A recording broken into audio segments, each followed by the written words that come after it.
판을 보시면은요, 이스라엘의 7대 절기, 오늘 오늘 추수감사주일을 맞이해서 또 한번 이스라엘의 7대 절기를 잠시 살펴보고자 하는데요.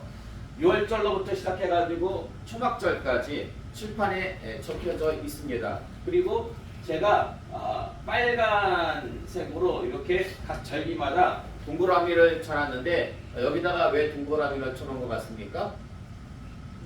쉽게 외우는 방법, 여러분에게 말씀을 드렸잖아요. 그 쉽게 외우는 방법을 예전에는 우리가 거꾸로 했었어요. 쭉 적어놓고서는 거기서 각 절기들을 이렇게 찾아봤는데, 오늘은 반대로 한번 절기 속에서 그 문구, 그러니까 제가 쉽게 이스라엘의 7대 절기를 외우려고 만든 문장이 있어요. 뭐 그 문장 자체는 큰 의미는 없어요. 근데 그 문장 하나만 여러분들이 암기하고 계시면은 이스라엘의 7대 절기를 외우는데 상당히 도움이 돼요. 그래서 그 문장이 뭐냐면, 자 여러분, 이 문장 여러분이 한번 해볼까요? 6월은 뭡니까? 6월 지나. 무는? 무더위가 시작되면. 초는? 초여름부터. 7, 8은? 7, 8월까지 속초에 텐트를 치자. 그러니까 뭐 의미상으로는 큰 의미가 있는 건 아니고 그냥 문장을 한 문장인데, 그 문장을 여러분들이 기억하고 계시면은 쉽게 외울 수 있기 때문에 다시 한번 해볼까요? 6월 지나 무더위가 시작되는 초여름부터 7, 8월까지 속초에 텐트를 치자가 이제 초여름부터 7, 8월 한참 그 더울 때까지 저 속초에 피서가가지고 텐트 치고 거기서 있자라 라는 뭐 그런 의미로 갖다 여러분들이 이렇게 이해하고 생각하고 계시면은 이스라엘의 7대 절기를 쉽게 외우실 수가 있습니다. 그런데 이스라엘의 7대 절기는 사람이 만든 절기가 아니에요. 사람이 만든 절기가 아니고 하나님께서 주신 절기입니다. 그리고 그 절기는 나름 절기마다 기념하는 바가 있습니다. 그래서 6월절과 무교절은요, 둘 다 출애굽을 기념하는데, 특별히 6월절 같은 경우는 핵심 키워드가 뭐냐면 어린 양의 피예요. 어린 양의 피로 말미암아서 애굽의 장자의 죽음이 임했을 때에 이스라엘은 구원을 받았습니다. 그리고 무교절은요, 일주일 기간 동안에 무교병을 먹습니다. 누룩을 넣지 않는 무교병을 먹습니다. 그리고 초실절은요, 이제 가나안 땅에 들어가가지고 농사 짓고 이 가나안 땅에서 처음으로 1년 중 처음으로 수확하는 것이 뭐냐면 바로 보리였습니다. 그래서 그 보리를 하나님 앞에 바치는, 그 첫 열매를 바치는 절기가 바로 초실절인데, 6월절과 무교절과 초실절은 다 같이 붙어 있어요. 다 같이 연해서 붙어 있고, 그리고 초실절로부터 시작해가지고 50일째 되는 날, 77에 49, 그 다음에 50절이잖아요. 50이잖아요. 그래서 77절이라는 것은 초실절로 시작해가지고 77에 49, 그 다음. 그래서 오순절은 50일째 되는 날. 그리고 이날 무엇을 또 하나님 앞에 드리냐면요, 밀을 수확해가지고, 보리에 이어서 밀을 수확해가지고 하나님 앞에 드리는 절기가 바로 77절입니다. 그리고 나팔절은 뭐냐? 나팔절은 새해, 신년. 신년이 되면 막 제사장들이 나팔을 하루 종일 불거든요. 그래서 신년을 기념하기 위해서 나팔을 불고요. 그리고 속죄일은 말 그대로 이스라엘의 죄를 위해서 속죄하는 날입니다. 개인이건 나라건 제사장이건 간에. 그리고 마지막으로 초막절은 1년 동안 모든 추수를, 사실 이스라엘은 이제 봄에는 곡식을 추수하고 이제 여름부터 가을까지는 과일을 추수합니다. 근데 초막절은 모든 추수를 하나님께서 다 거둘 수 있게 해주심에 대해서 감사하는 절기가 초막절이고, 그리고 또 한 가지를 기념합니다. 그건 뭐냐면 이스라엘이 광야에서 40년 동안 출애굽해가지고 가나안 들어가기까지 40년 동안 이스라엘 백성들이 광야에서 생활할 때에 하나님의 은혜로 그들이 정말 하나님의 보호하신 가운데 생활할 수가 있었습니다.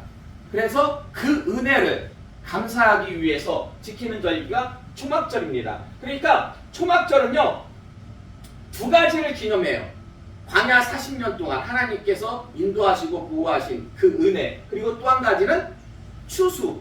근데 다른 절기들은 다 한 가지씩만 기념하잖아요. 근데 왜 초막절 날은 이렇게 두 가지를 기념케 하신 걸까요?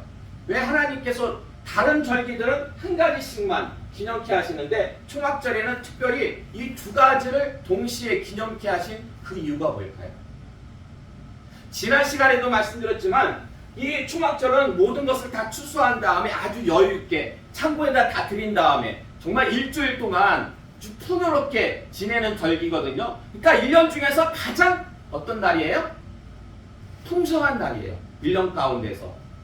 더도 말고 덜도 말고 초막절만 같아라. 예, 예. 그런 거예요. 그런 거.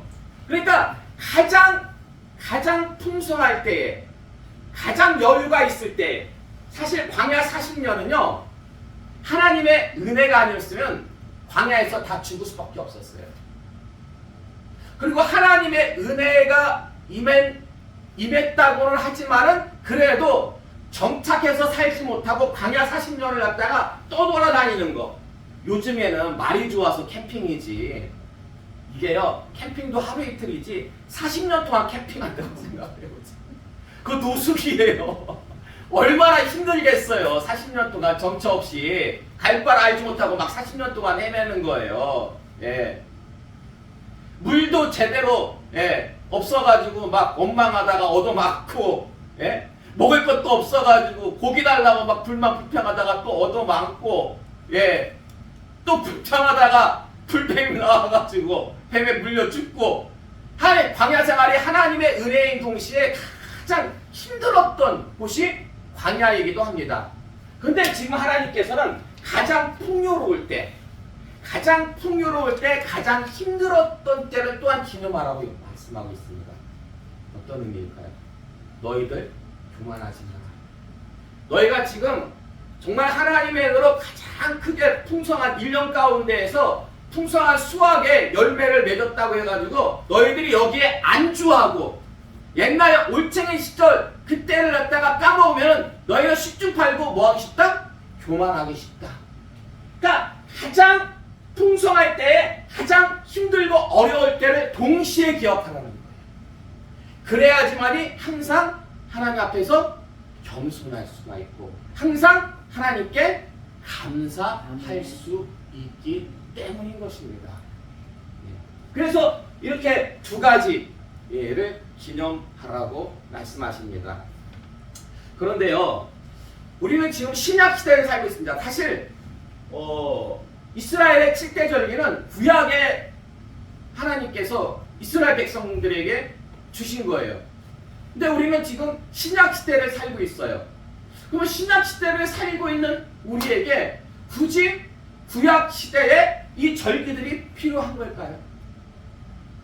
필요합니다. 왜 필요하냐면요, 이 절기들은요 단순히 어떠한 이스라엘의 그 문화와 관습, 그들이 살아가는 데 있어가지고 필요한 어떠한 절기가 아니라 그 안에는 후속사적인 의미가 담겨져 있어요. 하나님의 구원 계획이 바로 이 이스라엘의 7대 절기 안에 담겨져 있다라는 것입니다. 특별히 예수 그리스도의 사역과도 아주 밀접합니다. 예수 그리스도의 사역과도 아주 밀접해요. 그래서 이 절기들은요 예수 그리스도를 예표하는 경우가 많아요. 여러분 보세요. 6월절 어린 양, 이거는 누구를 가리킵니까? 바로 예수님. 예수님의 죽음을 가리키잖아요.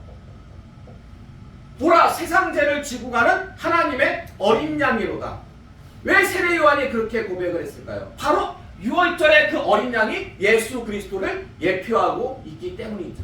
그래서 예수님께서 십자가에 달려 죽으심으로 말미암아 가지고 어린 양의 죽음으로 이스라엘 백성들의 장자가 구원받았듯이 예수님의 죽음으로 그 피로 말미암아 모든 죽어갈 수밖에 없는 죄인들이 구원을 받았죠. 그리고 이 부구병, 성경에서요, 누룩이 상징하는 바가 한 가지가 뭐냐면 죄를 상징합니다. 상징하는 바가 여럿이 있는데 그 중에 한 가지가 바로 죄예요. 근데 예수 그리스도가 우리를 대신해서 죽었어요. 예수님께서 그 피값으로 우리를 사셨어요. 그래서 갈라디아서 2장 20절의 말씀 보면 이제는 내가 사는 건 아니에요.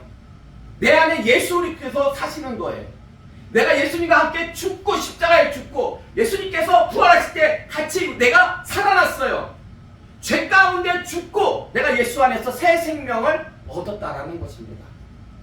그리고 이제는 예전에는 내가 예수 믿기 전에는 죄 가운데 생활했을지 몰라도 이제 예수 믿은 후에는 무교병의 생활, 누룩 없는, 죄 없는 그러한 성화의 삶, 예수님과의 친교, 연합, 예수님과 하나 되는 그런 삶을 살아야 된다라는 것입니다. 그러면 첫 열매는 무엇을 의미하는 걸까요? 예수님께서 부활의 첫 열매가 되셨잖아요. 예수님께서 부활의 첫 열매. 그럼 첫 열매가 또 하나 있어요. 예. 초실절만 첫 열매를 바치는 것이 아니라 77절에도 첫 열매를 바칩니다. 그래서 성경을 보면 맥추의 초실절이라고 나와요. 맥추의 초실절. 그러니까 초실절이 하나만 있는 게 아니라 두 개예요. 근데 초실절이 왜 두 개나 될까요? 예수님께서 부활의 첫 열매가 됐는데 왜 77절도 왜 또 첫 열매를 기념하는 걸까요? 이거는요, 초실절이 예수님의 부활을 기념했다면 77절은 우리 성도들의 부활을 기념합니다. 여러분과 관련된 부활이 무슨 부활인지 아세요? 그렇죠. 첫째 부활. 계시록에 보면 나와요. 첫째 부활이다. 첫째 부활이 있다면은 무슨 부활도 있을까요? 둘째 부활도 있죠. 근데 성경에는 둘째 부활이라는 말 자체는 안 나와요. 근데 앞뒤 문맥상 이렇게 계시록의 말씀을 이렇게 읽다 보면은 아하, 이 둘째 부활은 구원받지 못한 불신자들. 여러분 이거 아셔야 돼요. 우리 성도들만 부활하는 거 아니에요. 불신자들도 부활을 해요. 근데 우리 성도들은 영생의 삶을 누리기 위해서 부활합니다. 영생의 삶을 누리기 위해서 부활을 하고 이 불신자들은요, 둘째 부활. 그들의 부활은 영벌. 그들도 영원히 살긴 영원히 살아요. 근데 어떠한 삶 가운데 살아요? 지옥에 들어가서 영원히 벌을 받는 영벌의 삶을 위해서 그들도 부활을 한다라는 겁니다. 그래서 첫째 부활이 복된 거예요. 성경에 보면 첫째 부활 받은 자들은 복되다고 성경에서 말씀하고 있습니다. 자, 그리고 나팔절 신년을 가리키는데 예수님의 사역과 관련해가지고 예수님께서 다시 이 땅에 오실 때 천사장의 호령소리와 함께 그리고 어떤 소리가 들려요? 나팔소리. 예수님의 재림을 갖다가 예표합니다. 그리고 속죄는 예수님의 속죄 사역. 그리고 초막절은 예수님의 사역 중에서 어떤 사역을 의미하는 것 같습니까? 예수님의 사역 중에서. 계시록에도 나오는데요. 그리고 예수님께서 복음서에도 말씀하셨는데 추수하면 예수님께서 어떤 비유로 말씀하셨습니까? 심판입니다. 알곡과 가라지 놔둬라. 나중에 추수 때가 되면은 알곡은 걷어가지고 창고에 가라지는 걷어서 불태워버릴 것이다 라고 예수님께서 말씀하시잖아요. 예. 자, 이처럼 이 이스라엘의 7대 절기, 비록 구약의 절기지만은 신약 시대를 사는 우리가 반드시 알고 있어야 되는 것은 그 안에 하나님의 구원 계획이 담겨져 있기 때문입니다. 그리고 지금 보세요. 아직 심판은 이 세상에 임하지 않았어요. 예수님의 재림이 임해야 되잖아요. 아직 그 예표하는 바가 아직 이루어지지 않았기 때문에 우리는 이스라엘의 7대 절기에 대해서 우리는 확실히 알고 있어야 된다라는 것입니다.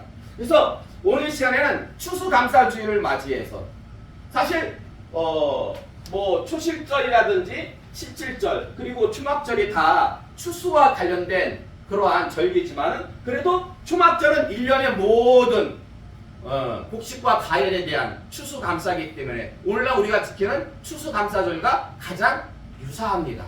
그래서 특별히 초막절에 대해서 오늘 좀 살펴보고자 본문 민수기 29장의 말씀을 살펴봤는데 오늘 우리가 읽은 민수기 29장 12절 이하의 말씀은요, 초막절날 드려야 할 제물에 대한 말씀입니다. 근데요, 이 초막절날 드리는 이 제물도 사람이 마음대로 정한 것이 아니라 이스라엘의 7대 절기를 하나님께서 정해가지고 주셨듯이 이 초막절날 드려야 하는 제물도 형편껏 드리는 것이 아니라 하나님께서 딱 못 박아 두셨어요. 너희는 초막절이 되면 이렇게 해가지고 나한테 제사를 지내라. 그래서 그 제물을 딱 정해놨는데 그 제물에 대해서 오늘 좀 살펴보고자 합니다. 초막절날 드려야 될 그 제물은요, 숫송아지가 13마리, 숫양이 2마리, 1년 된 숫양이 14마리, 숫염소가 1마리. 총 몇 마리일까요? 총 몇 마리? 자, 이거 계산해 보면은 13 더하기 2는 15, 그리고 14 더하기 2는 15. 그러면 총 합쳐가지고 몇이에요? 30이죠. 예. 근데 여러분, 초막절은 며칠 동안 지켰어요? 초막절은 일주일 동안, 7일 동안 지켰어요. 7일 동안. 그런데 마지막 7일째는요, 제물의 수가 30마리가 아니라 24마리예요. 이게요, 한 마리씩 빠져요. 둘째 날은 29마리, 셋째 날은 28마리, 넷째 날은 27마리, 이렇게 해가지고 마지막 날 일곱째 날은 24마리. 그러면은 이 중에서 뭐가 한 마리씩 빠지는 걸까요? 다른 제물들은 다 고정이에요. 고정인데 요 수송아지만 한 마리씩 빠져요. 첫째 날은 13마리였잖아요. 둘째 날은 12마리, 셋째 날은 11마리, 이렇게 한 마리씩 이렇게 줄어들어요. 자, 그래가지고 7일 동안 총 드려지는 제물의 수가 189마리입니다. 189마리. 그래서 각각의 제물별로 7일 동안 드려진 제물의 합을 계산해 보면요, 숫송아지는 첫날은 13마리, 둘째 날은 12마리, 이렇게 해가지고 7일간 숫송아지는 70마리를 드립니다. 70마리. 그리고 숫양은 7일 동안 몇 마리가 될까요? 14마리. 그렇죠. 14마리. 예. 1년 된 숫양은 7 곱하기 14 하면은 98. 숫염소는 7마리겠죠. 하루에 한 마리씩이니까 7마리. 근데 여러분, 하나님께서 이렇게 정해주셨거든요. 첫째 날은 이렇게, 둘째 날은 이렇게, 그리고 마지막 날은 이렇게. 근데 이렇게 계산을 하다 보니까 한 가지 특이점이 발견할 수가 있어요. 그게 뭐냐면 이 제물에 어떤 공통점이 발견이 돼요. 제물들 간에. 그 공통점이 뭘까요? 189, 70, 14, 98, 7. 7의 배수라는 거예요. 7의 배수. 예. 189도 7로 나면 딱 떨어져요. 7로 나면 10이잖아요. 7이 14. 예. 7 곱하기 14 하면 98. 예. 그리고 7. 그러니까 모든 재물이요, 희한하게도 모든 재물이 다 7의 배수가 된다라는 거예요. 7의 배수. 여러분 보세요. 이 초막절은요, 이스라엘의 7대 절기 중에서 몇 번째 절기? 7번째 절기. 7번째. 그리고 몇 월 달에 지켜요? 7월 15일. 7월에 지켜요. 7월에. 며칠간 지켜요? 7일간 지켜요. 그 제물의 수도 7의 배수라는 것입니다. 그러므로 한번 여러분 보세요. 이처럼 지금 7의 배수, 7이 초막절날 강조되고 있잖아요. 드려지는 제물에 의해서. 그럼 이처럼 7이 강조된 것은 우연일까요? 아니면 어떤 의도가 있는 것 같습니까? 네? 의도가 있겠죠. 어떤 의도가 있는 것 같죠? 만약에 의도라면 어떤 의도가 있는 것 같습니까? 어떤 의도가? 이게 굉장히 중요한 거예요. 이게 굉장히 중요한 거예요. 7은 완전한 숫자. 그래요. 여러분 박수 한번. 야, 제가 웬만해서는 예배 시간에 이렇게 안 하는데 정말 학교 다녔을 때 공부 잘하셨을 것 같아요. 모범생이었을 것 같아요. 장학생이었을 것 같아요.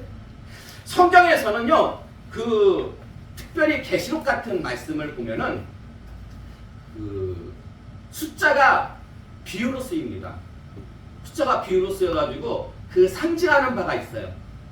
그런데 이 성경에서 7은요 완성을 합니다. 완성. 대표적인 게 뭐냐면은 하나님께서 이 세상을 며칠 동안 완성하신 기간이 6일이 아니고 7일이에요. 왜냐면 그 안식하는 그 날짜까지 포함해가지고 하나님께서 이 세상을 완성하신 기간이 천지창조의 완성 기간도 7일이죠. 7일. 그래서 우리가 지금 살펴본 것도 지금 하나님의 구속사적인 그런 의미에서 볼 때 이 절기를 통한 구원 사역의 완성이라고 볼 수가 있어요. 절기 사역을 통한 천지창조가 7일 만에 완성이 되었듯이 지금 7의 배수, 7번째 절기, 7월 7일간 제물수 이 모든 것을 놓고 볼 때에 지금 이스라엘의 7대 절기는 구원계획, 구속사적인 의미로 볼 때에 이 초막절이 완성을 의미하는구나. 하나님의 구원계획의 완성을 갖다가 의미하는구나 알 수가 있습니다. 따라서 이 초막절은요 순서로만 마지막 7번째가 아니라 그 의미로도 완성의 의미로도 그 7번째인데요. 그 의미가 뭐예요? 심판이죠. 심판. 마지막 때는 결국 심판으로 끝나게 된다는 거예요. 6월절 어린 양의 죽음으로 말미암아 구원을 받았잖아요. 그때 구원 받음으로 이제 우리가 신앙생활을 시작할 수 있게 됐잖아요. 이게 시작이라면 이제 예수님께서 재림하셔가지고 심판하시면 모든 것의 끝이 이루어진다라는 것입니다.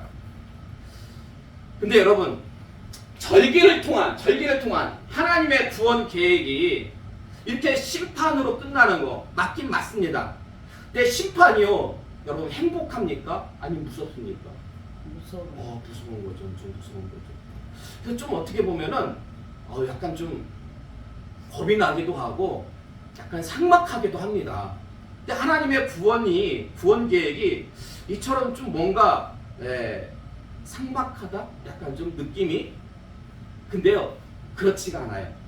레위기 23장 34절에서 36절 하반절의 말씀 볼까요? 레위기 23장 34절과 36절 하반절의 말씀 함께 봉독하겠습니다. 시작. 이스라엘 자손에게 말하여 이르라. 7째 달 15째 날은 초막절이니 여호와를 위하여 이래 동안 지킬 것이라.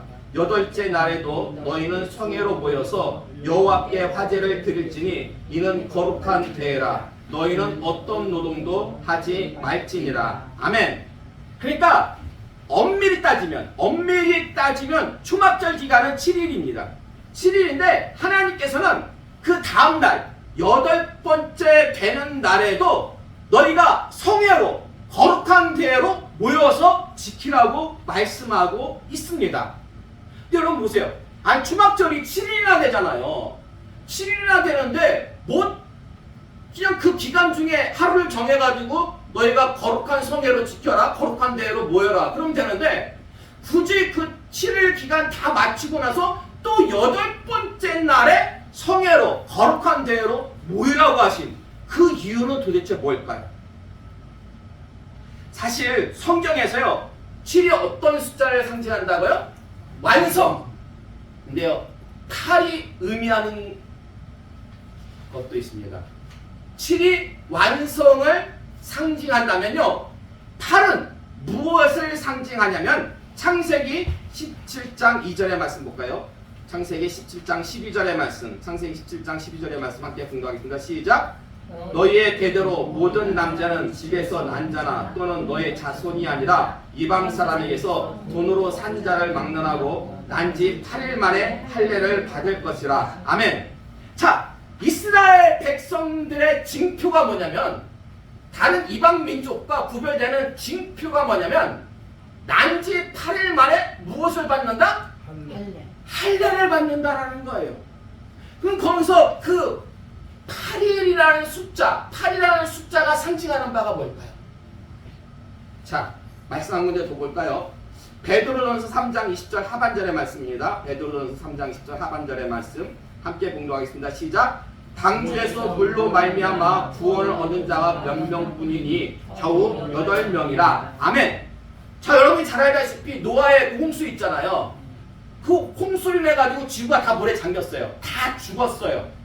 그때 방주 안에 있던 사람들만 구원을 받았는데, 방주 안에 몇 명 있었어요? 8명. 8명이죠. 노아하고 노아 부인하고 세 아들과 세 며느리 해가지고 8명. 그러니까 지금 다 죽고 몇 명만 살아남았다? 8명. 그 8명이 다시 이제 지구에서 새롭게 시작을 하는 거예요. 다 죽고 8명이서. 자, 그리고 방금 전에 우리가 살펴봤던 말씀, 이방인과 구별되는 이스라엘만의 어떤 징표가 난지 며칠 만에 할례를 8일 만에. 성경에서 8이라는 숫자가 상징하는 바는요, 뭐냐면 재창조. 재창조예요. 7이 완성을 의미한다면 8은 무엇을 의미한다고요? 재창조. 재창조를 의미합니다. 그러므로 하나님의 구원 계획은요, 절개로만 놓고 볼 때는 심판에서 끝나요. 너무 무서워. 그런데 말씀을 보니까 추박절날 그 다음날 8번째 날에 너희가 성회로 모이래요. 아무 노동도 하지 말래요. 무엇을 열어두셨습니까? 예? 장밋빛 미래를 남겨두신 거예요. 장밋빛 미래.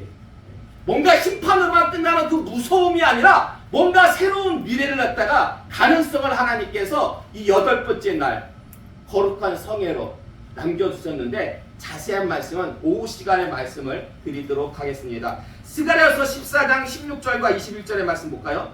스가랴서 14장 16절과 21절의 말씀 우리 함께 공독하겠습니다. 시작. 예루살렘을 치러 왔던 이방 나라들 중에 남은 자가 해마다 올라와서 그 왕 만군의 여호와께 경배하며 초막절을 지킬 것이라.